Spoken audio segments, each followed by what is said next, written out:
So I can't believe that I gave you the history of Southern Democrats without telling you what they believe in, specifically as it pertains to Black civil rights.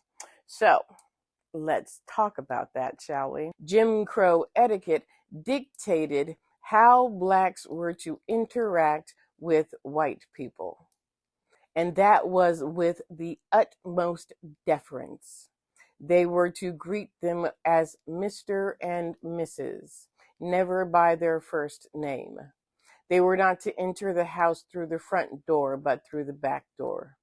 When driving, whites always had the right of way. When walking down the sidewalk, if you saw a white person, you were to get off the sidewalk. A Black person was never to offer a white person their hand for a shake. A white man was never to offer to light the cigarettes of a white woman. It implied intimacy. And the list goes on and on and on. It was to ensure that Black people knew they were second class citizens, and it was to ensure that there was no social equality between Black and white. 11 Southern states kept Blacks in a state of quasi slavery, working on farms or plantations as sharecroppers.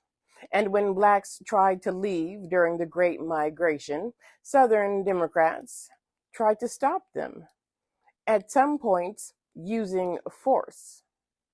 In or out of power, the Southern Democrats voted against bills like the anti-poll tax, which would have prevented Blacks and poor whites from paying a tax prior to voting. Remember, that was used to disenfranchise Blacks. Southern Democrats voted against or filibustered the anti-lynching bill since it first came up in 1900 and continued to filibuster it or vote against it even after conservative Democrats became Republicans. When the Emmett Till anti-lynching bill came up for a vote, Paul Rand initially held up the bill, claiming he wanted the bill to be stronger. He did not.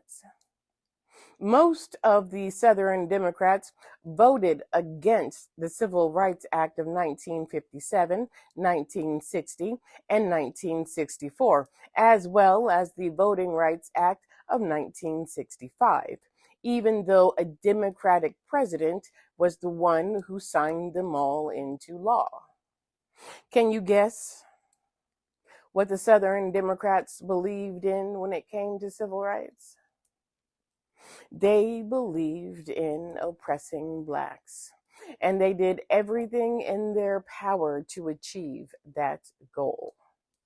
From before Reconstruction even ended, because during Reconstruction, there were massacres and riots from Southern white Democrats, especially in Louisiana, to terrorize Blacks, to keep them oppressed, to keep them in a state of quasi slavery.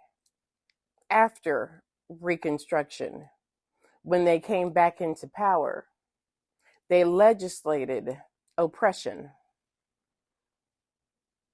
and they made sure until the 1960s, that Black people remained oppressed. They believe in white supremacy. We said earlier that the Democratic Party believed in white supremacy, and they did everything in their power to ensure that this country was a white man's country.